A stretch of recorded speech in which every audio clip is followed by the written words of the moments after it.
What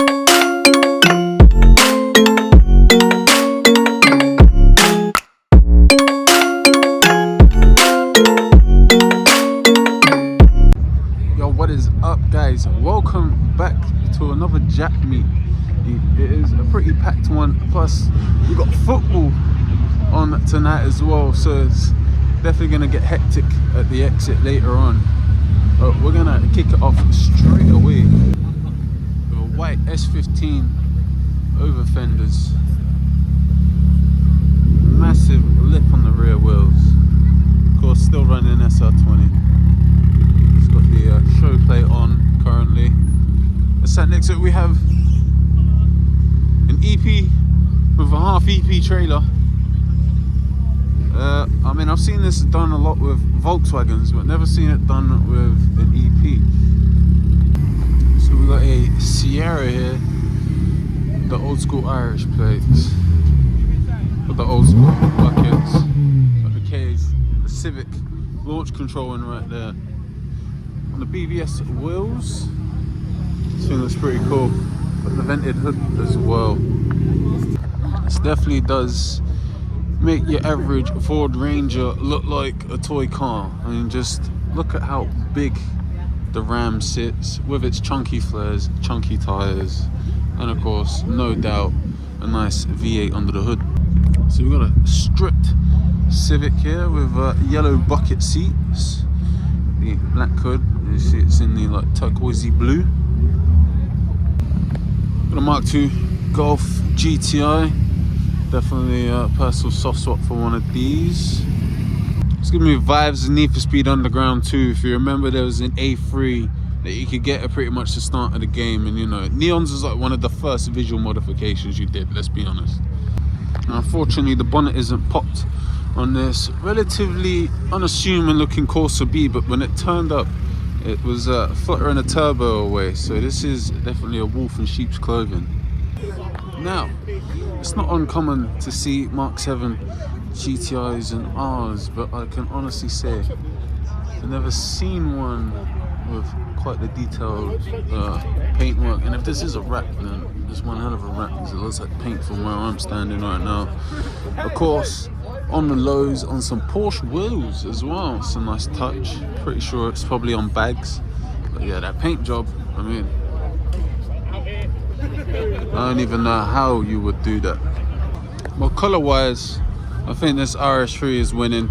It's baby blue or Miami blue. Like, how can you argue with that color? It's probably one of the best factory Audi colors you can have. This very nice low 190E sitting absolutely slammed onto the floor. I really like those wheels. As you can see, 3-piece, got the OG yellow headlights in a metallic blue. Look at the tuck on that rear wheel, beautiful. Paintwork looking immaculate, and of course, to top it off, you gotta have the pumping sound system as well. How else are you gonna roll around in a car like this? So next to the Merc, we got Ree's new Fez parked up. I am not down here on the bike this month. I will explain more about the bike at the end of the video, so stay tuned for that. But yeah, other than the fact it needs a clean, the new Fiesta's been treating us well, to be fair. Do still miss the Pug. It was a trusty shit box, but you know, it was a fun shit box.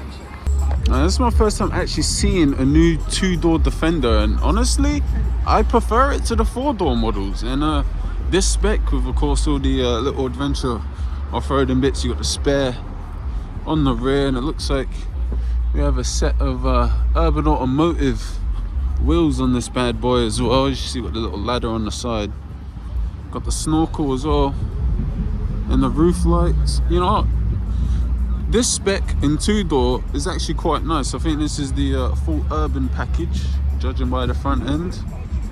But we just seen what our new factory off-road Landy looks like. This is the old tried, true and tested off-road Land Rover. The big LED light bar, the lift kit, the massive chunky all-terrain tires, and a winch and a ram bar. So we have a huge wing, and of course the infamous Japanese Lucky Cat animated sticker holding a turbo on the side there of Mark 1 MX-5. As you can see, it's got the flares on there as well to bring out the track width. It's like I need to head to the exit quick.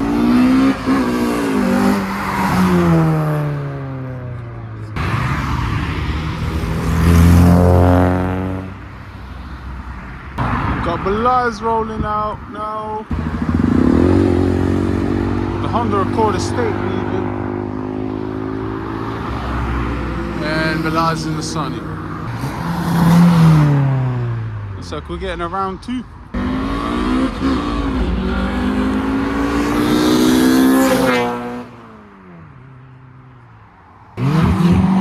a 1UZ IS200 leaving. And a GI Yaris. That's nice, clean Forester sat here. A set of Pro Drive wheels. Sat next to a nice two-tone Crown Athlete Estate. I mean, you can't go wrong. You got two jack wagons. Like I say though, the Forester does look good in the silver with the gunmetal grey Pro Drive wheels. We have the insane STI hatch back once again, and it's absolutely insane. Looks like something ready to try and take the record up the Goodwood Hill climb. You see just how stripped it is. Look at the cage in the rear there. And then of course, if you remember the last video, it's full fiberglass doors, full Lexan windows. It's full on race car. Sat behind the STI, we have the car dubbed as Gappy G by its number plate. Seems to be a JCW Mini with the full like GP Cup aero package. Got the rotiform turbofan aero disc on the front there, full cage. Got the Sparko halos.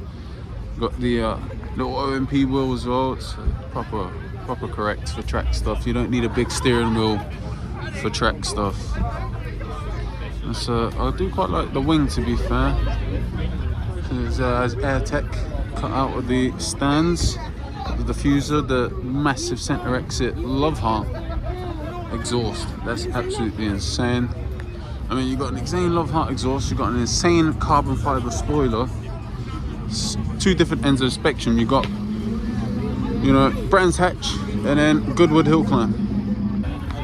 Yes, your eyes are not deceiving you. That is a BMW straight 6 and an NBMX5. Obviously drift car, judging by that front angle. It is absolutely crazy.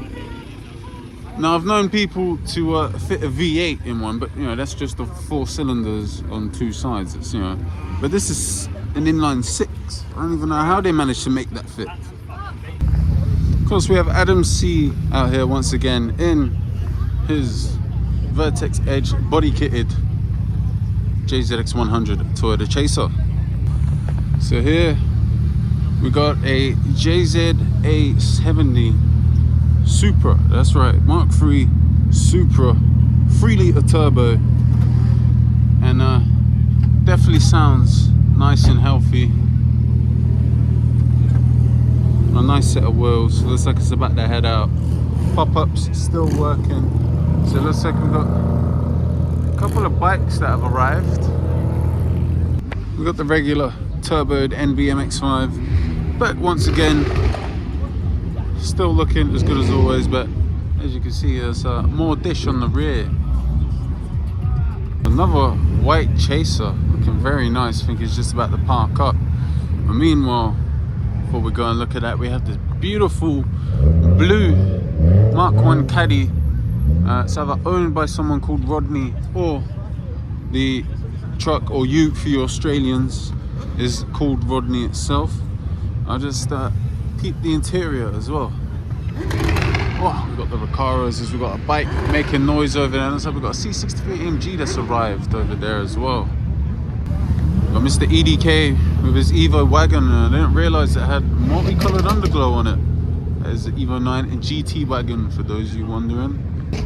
We got Steph out here once again in the little red Syrian, and it looks like we have Mark V Supra with the Mark IV style carbon wing on the back of it. thing does look quite nice. And we have another chaser. This one looking a little more drift scarred. So here is we have a chaser with the bash bar in the front. It's now parked up. And yeah, this thing has definitely been drifted a lot more than the couple other ones we've seen here tonight. So we have an EP3 Type R. It seems to be in midnight purple. Of all colours, to see an EP3 Type R, we have one in midnight purple. Here we have the other chaser that came in sat very low. Pretty sure it's on bags. The 1J idling away nicely. It definitely does look pretty. Accidentally cut the clip, but here it is from the front end. And you see it's got the red Recaro buckets in there as well. So we got the carbon hood and the carbon front wings on this EP3 Type R, also running infamous Enki RPF ones. Two-tone E36 rolling out, quite reminiscent of ASAP Rocky's 190E. We've got the caged Tyler Motorsports caged EG Civic, looking like it's ready to embarrass some finance S3s. Well, ladies and gentlemen, we have the local hero Boris out here, looking as glorious and as cool as always. The car is, you know, it's unmistakable, isn't it? It's iconic at this point, and let's face it, who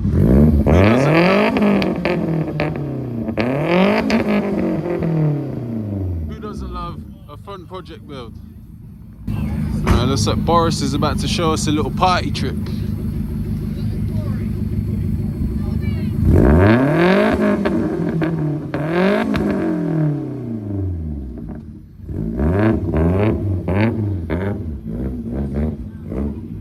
Boris has got a little camera shy possibly, but it's cool to see that thing. Got this dumped Mark IV Golf R32, of course on bags with Blitzo 3s. Now that's a flex. Next to that though, on the opposite end of the scale, not even trying to flex, but is a subtle flex, a completely bone stock S13 200SX hatch. That is, it's unheard of in this day and age. This hasn't been turned into a toge basher, it hasn't been slammed, it hasn't been drifted. It still has the stock seats, the stock steering wheel. The fact that this is sat here in its current form and its state and looking pretty straight and clean is honestly probably a miracle. We got this sick Mark 1 MX-5 with the very simple but very OG JDM style livery on it. And I'm seeing Jackson Racing stickers on it, so could mean there's a supercharger. Now the hood is popped. I'm going to have a little look. They go long, don't they? And as you can see, Oh, it is pretty nice and clean in there. There you go. Jackson Racing cold air induction kit. I like the carbon roof wing on the back as well, and you have the carbon boot lid with the integrated ducktail, and then you got the carbon end caps as well to just kind of flow with the body line of the car more. I really like how that looks and the way it kind of steps out and is in line with how the rear bumper steps out from the rear end. We've got this sick max power era Ford Escort van here. So we've got the VQ37 rumbling away in the 370 there. This thing is so cool. This is the type of thing like my dad would have wished he could have built with his Escort vans and stuff back in the day, I bet. It's got the Cobra, or was it Cobra? Not Cobra buckets, not the Cobras. Oh, and it still has the old school alarm that tells you off for getting too close. We got Matt back out here with his new exhaust on the slammed Mark III Golf GTI. We've got the Audi 80, which clearly this is being dumped straight out the manifold. And we've got this very nice Polo on the P wheels. Come on, if you know, you know. But yeah, this thing looks clean. This is sick. I've never even seen one of these generation Jettas, let alone GTI 16 valve. Now, someone educate me. Is it a factory GTI or has someone just done the Mark II Golf GTI 16 valve drivetrain swap? So this is sick. We got the Starlet GT Turbo with the Bride seats. And He's done the custom bride door cards like how I did my seat on Enki RPF ones. This thing looks epic. Looks like we have the Fast and Furious tribute boosted wide body IS rolling out. It is cool to see that Fast and Furious delivery on a car. You don't see many replicate it. And of course, giving us a little show on the way out as well. We've got the Lexus over there making a bit more noise.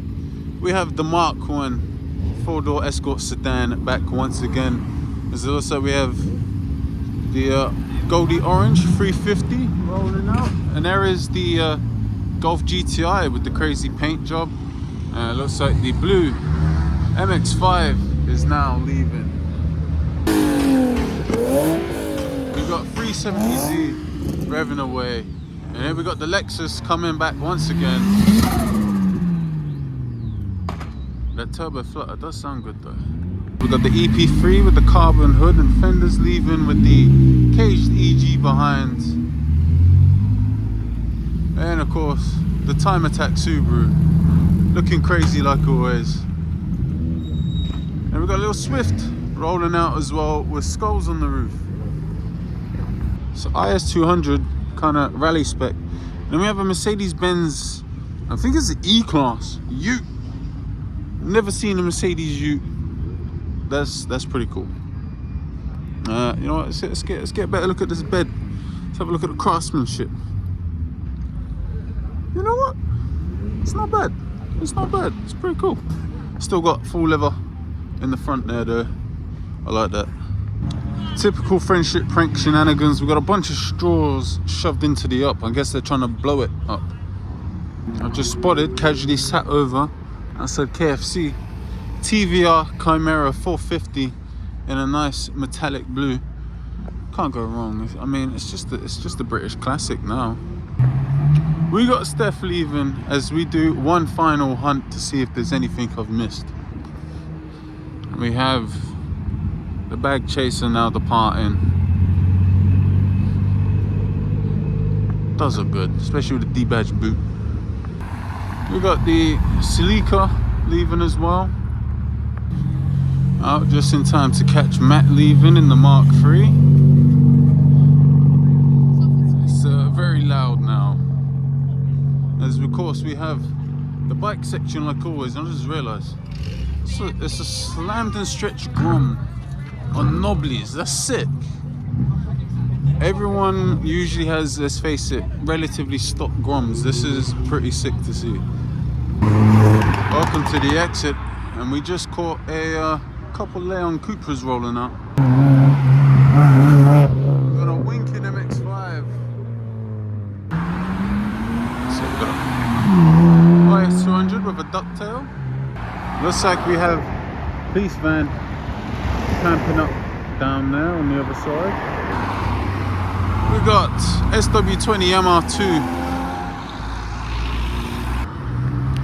Got a low Lupo and a 350. Got a Scirocco and some 3SDM wheels.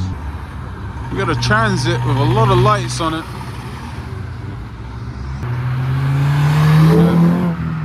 Mini with a wing. We got a brand new GR86 just casually rolling past us. We got, it's like an M Sport 4 Series 4-door, a GS, Fiesta, and a R125. We got the EP3 with the EP3 trailer, Focus ST. Oh my god, a savage sounding starter. Here is the 190E cruising out. Got K12 micro leaving, IS200, and a 1 Series coupe. Mark 5 GTI.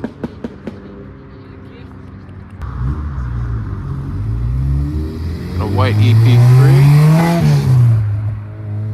Just slightly getting into Vtec there. We got the Jetta GTI leaving. Got a Lexus IS200 leaving. There's quite a few of them here tonight.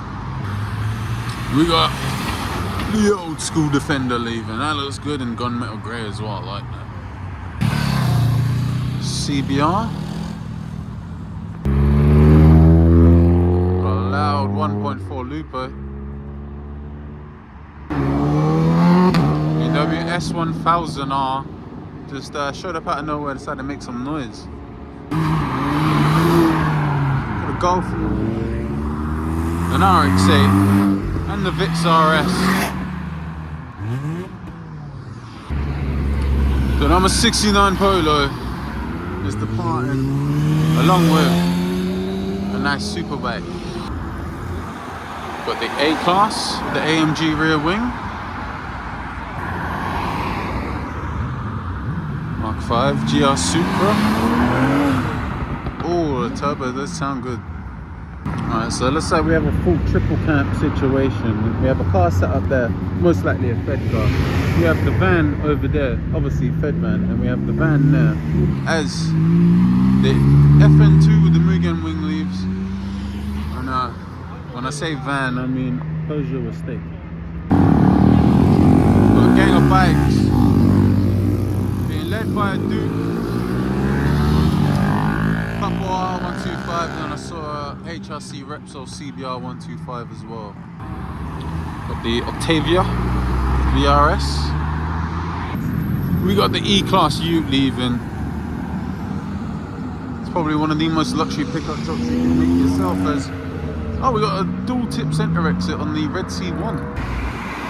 Fiesta ST leaving. It's the ST200 as well. With pops and bangs. Here we have the wolf in sheep's clothing. Like I said, wolf in sheep's clothing. We got little Lupo rolling out and a R50 Mini.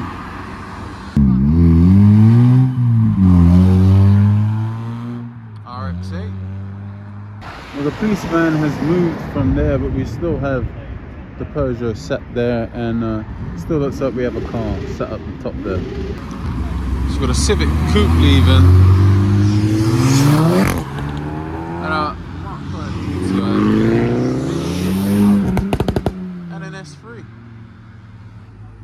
We have a smoke cloud going across the road there, and I'm pretty sure I had a 125 on the limiter, so a little bike burnout in the car park it seems. We've got the 6 and 2 Polo GTI, Mark 6 Golf GTI, and a Nissan Juke with a Station Works windscreen banner. We have the police now leaving from the exit.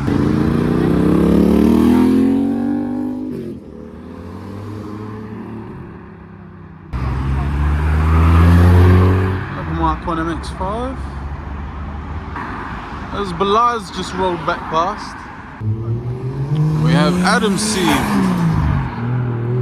in the chaser now departing. Alright guys, I think that might have to be it for this month's video, or at least here at the car park, because football's on and I'm pretty sure that's about to start kicking out. So I think we better skedaddle out of here before the traffic gets mad. Plus, there's not really anything too worth waiting to see leave anyways, to be honest. So we'll catch up with you with a bike update once we're back in the shed. Here is a little POV from inside the motor of what it is like when you leave Jetmate. As you can see with the football, they have it all coned off here. We got out in just a nick of time. Look at all these football fans starting to come out now. Ooh, it's about to get busy. Oh yeah, look, they're swarming. Alright, so I'm back in the shed / garage with the bike now, and let's discuss what is going on with this thing and why I didn't take it to Jetmeet this month. So it's quite simple. I haven't crashed it, I haven't blown it up. CBT has now run out. It expired at the weekend. Of course I have full intentions of doing it again, but there's no real point doing it now with the crappy weather. I'm not really going to be out riding anyway. Plus now Reliv's here. We got the Fiesta, so like if we're going out, usually we're going out together, and well, if I'm going out to meet my mates, then it's not like I can't get one of them to, you know, come pick me up or something, or we just chill here, you know, most of the time anyway. So it doesn't really affect me much there. Why am I waiting? Well, one, I'd rather do my CBT on a day where it's warmer and nicer weather. And secondly, the bike does need a little TLC. Now, it's nothing major, but I'm going to show you what we're going to be doing. So, if you're not well informed on my bike, this is a 09 Yamaha WR125R, which means from the factory, it comes with the off-road tires and skinnier rims. Now, of course, it clearly doesn't have that anymore. It has the WR125X Supermoto conversion, but of course, before it had the Supermoto conversion, it was used off-road and chipped away some factory paint. We got some surface rust on there. Ultimately, because this is a bike I do plan on having for quite some time, even if it does just become a secondary two-wheeled motorized toy at some point, it will still remain. So may as well clean it up and treat the surface rust before it becomes actual substantial rust, and just make it look pretty. Yeah, plus, she needs a new clutch and maybe a new clutch lever, because as you can see, that is absolutely maxed out on the adjustment, and it is actually not perfect. Like when you come to a stop, it is a pain in the ass to put into neutral. It's easier to hit the kill switch and then just let it go. The rear brakes are pretty good, although, you know, starting to get a bit of a lip on the disc, so maybe just get fresh pads and fresh disc for the back. And for the front, the disc is looking all right, but I think the pads are definitely starting to get low. As you can see, that front disc is still looking pretty nice. But other than that, the bike is absolutely fine. It runs absolutely perfectly. The only thing I've discovered is 0 degrees or less, the starter motor does not like to work. But thankfully, this bike is super easy to bump start. May put another starter motor in just to see if that one may be on the way out. But it hasn't really caused me too much inconvenience. And I've only ridden it twice in 0 degrees weather this year, so it's not like it's completely bugged me. But other than that, the bike is mint. This is the end of the video. A bit of a rant at the end, little something different, I know, but you know, hopefully seeing me get down and dirty and get some oil on my fingers is something you guys would enjoy seeing. I know I'll definitely enjoy filming it in the process of doing it. So of course, now we're at that point where if you haven't hit the like button, then of course I appreciate it if you did. If you haven't subscribed, then please subscribe and turn your notifications on to be notified about the videos I drop. And of course, links to the socials will be down below, so you can see the pictures of the events and meets that I go to, and just general car spotting, to be fair. Of course, until at least next month's Jack Meet, if I don't see you before, or I'll see you then. Peace.